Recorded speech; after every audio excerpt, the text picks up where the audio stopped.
今回は漬けるだけで簡単にできる発酵梅味噌の作り方をご紹介します。果汁たっぷりでプクプクと発酵の音を聞きながら熟成させる加熱なしのフレッシュな生梅味噌です。アレンジ自在でいつもの献立に活躍してくれます。長期保存が可能なので今の時期にたくさん作ってストックしておきましょう。このチャンネルでは体に優しい季節の料理や暮らしに役立つ情報などを配信しています。ご興味ある方はぜひグッドボタンとチャンネル登録よろしくお願いいたします。まずは梅を用意します。梅は出始めの青梅でも黄色く熟した完熟梅でもどちらでも大丈夫です。青梅で作れば酸味の効いた梅味噌になり、完熟梅なら甘めのフルーティーな味に仕上がります。傷物の梅でも大丈夫なので、梅干しに使えない梅を梅味噌にするのもおすすめです。梅はきれいに洗います。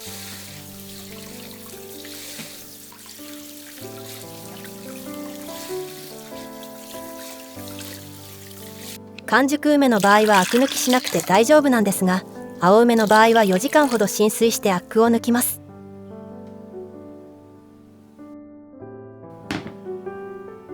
4時間経ってアク抜きが終わったら梅をざるにあけて水気を切ります。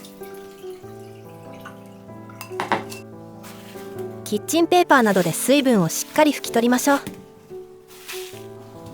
水分が残っていると腐敗の原因にもなるので注意です。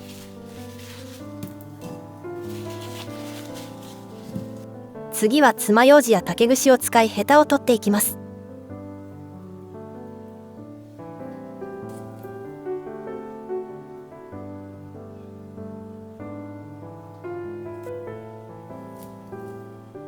ヘタを取り終わったらあとは漬け込むだけです。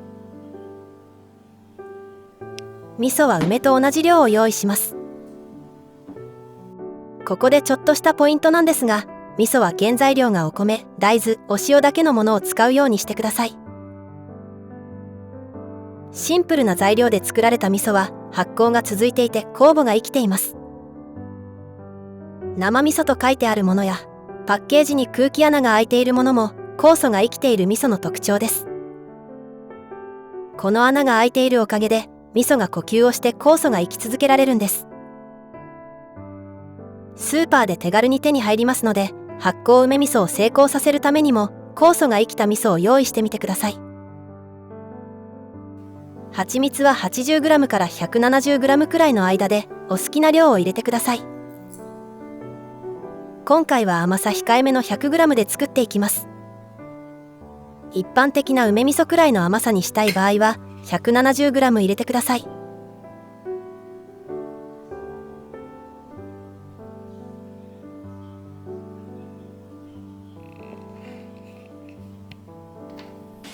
よく混ぜていきます。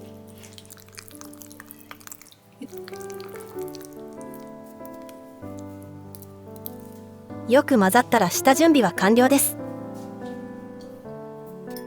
清潔な瓶を用意してここに梅を入れていきます。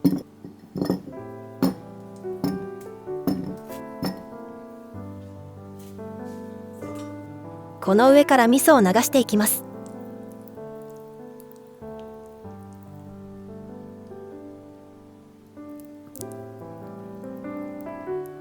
最初は味噌が少なく感じますが、漬けていくうちに梅からエキスが出てきて梅がかぶるようになるので大丈夫です。下の方にも味噌が行き渡るように軽く混ぜてあげましょう。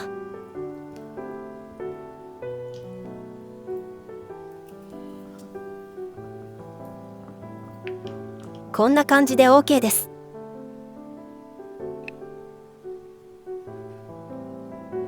あとは1日1回蓋を開けて空気を入れるように混ぜてあげるだけです。発酵させている間は常温で保管してください。気温にもよりますが 2、3 日で発酵が始まると思います。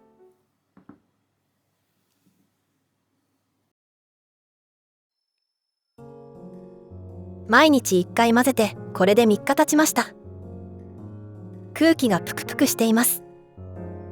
梅からエキスが出て発酵も進んでいるようです。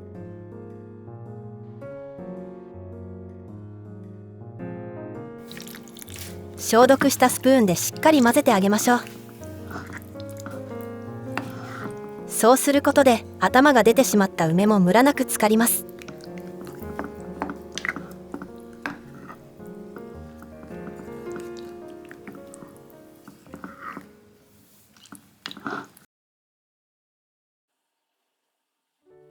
1週間経ちました。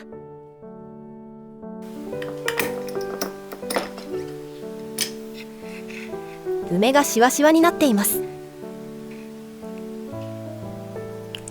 エキスが上がってとろっとしていますね。ぷくぷくと呼吸をしているのがわかります。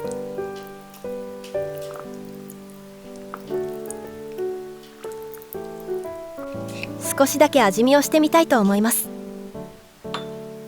いただきます。程よく酸味が出て美味しいです。甘さが足りないと感じた場合はこの時に蜂蜜を足していただいても大丈夫です。梅の実は刻んで混ぜ込んでもいいですし、混ぜないで他のお料理に使うこともできます。梅干しのようにそのまま食べても美味しいです。味噌に混ぜ込むときは包丁で細かく刻むかブレンダーで潰すと滑らかなペースト状になって味噌となじみやすいです。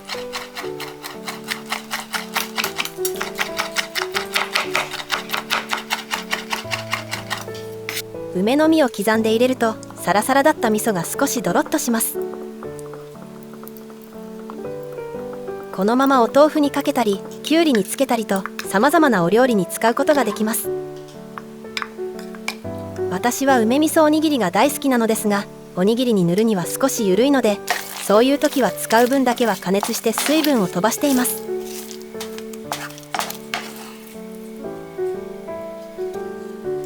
梅味噌が完成した後もどんどん発酵が進んでいくので、冷蔵庫で保存してください。1年以上保存が可能です。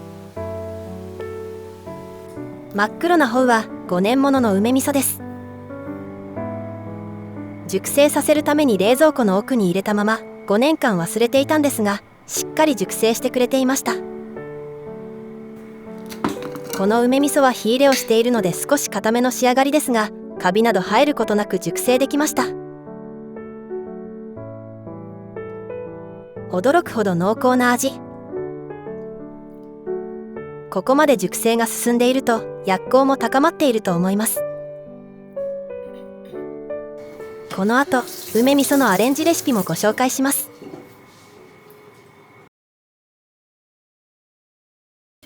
まずは大葉香る梅味噌おにぎり。大葉を刻んでいきます。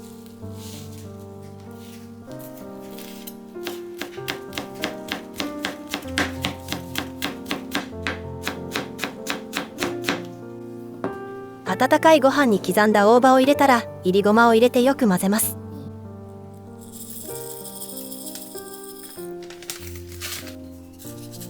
大葉はベータカロテン、ビタミン B2、カルシウムの含有量が野菜の中でもトップクラスです。ごまに含まれる脂質が大葉の栄養の吸収を良くしてくれます。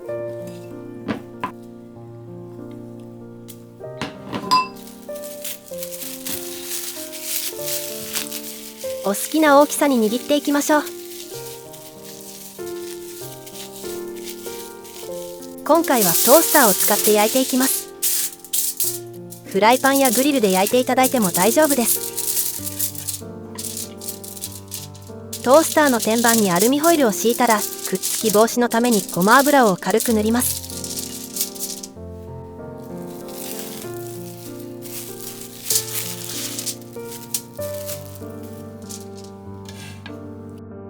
表面に梅味噌を塗ります。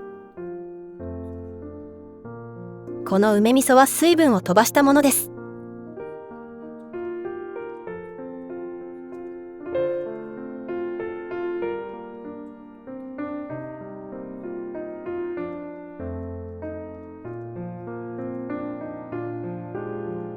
片面に塗れたらトースターで焼いていきます。トースターの180度で表面にこんがり焦げ目がつくまで焼いていきます。ご使用のトースターによっても焼き時間が変わると思いますが、だいたい3分から5分くらい焼いてください。こんがり焼き色がつきました。この上に大葉をのせます。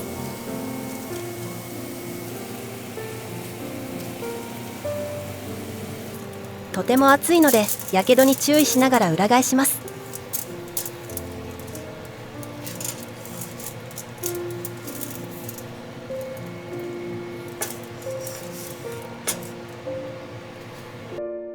裏面にも梅味噌を塗っていきます。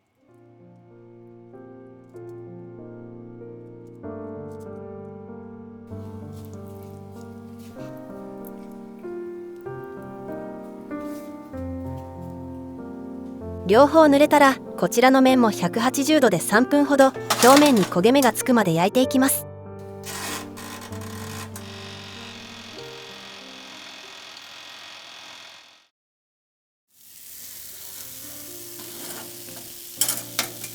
焼けました。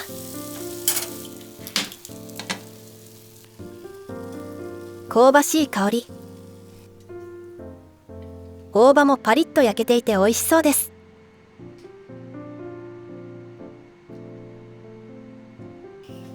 いただきます。程よい梅味噌の酸味と大葉の香りが爽やか。焼いたことで味噌がほんのり香ばしい。やみつきになる味ですよ。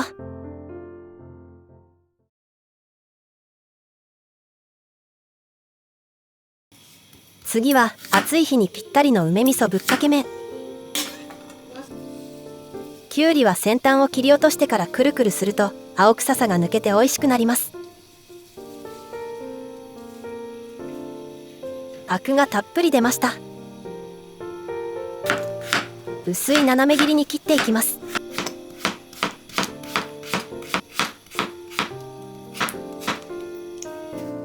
大葉も刻んでいきます。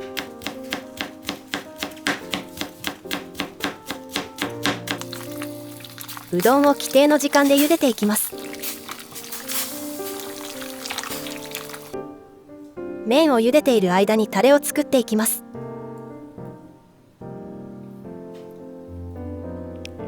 練りごまがない場合はすりごまで代用してください。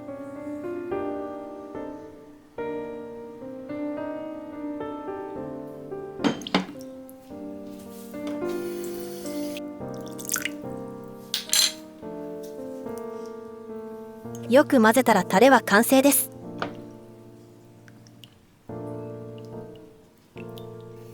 麺が茹で終わったら湯切りして冷水で冷やしてください。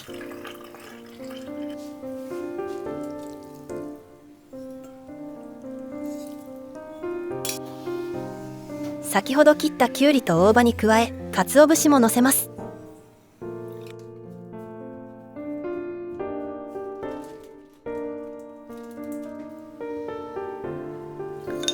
最後にタレをかけたら完成です。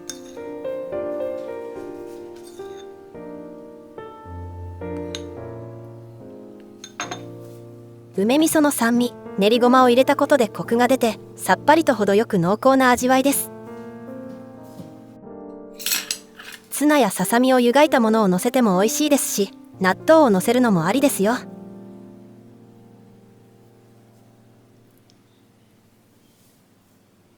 トッピングをアレンジして楽しめる、これからの時期に活躍するレシピです。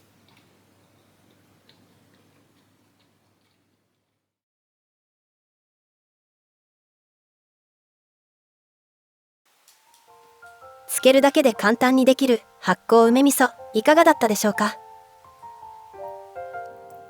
長く保存できるので、今の時期に仕込んで様々なお料理に使ってみてくださいね。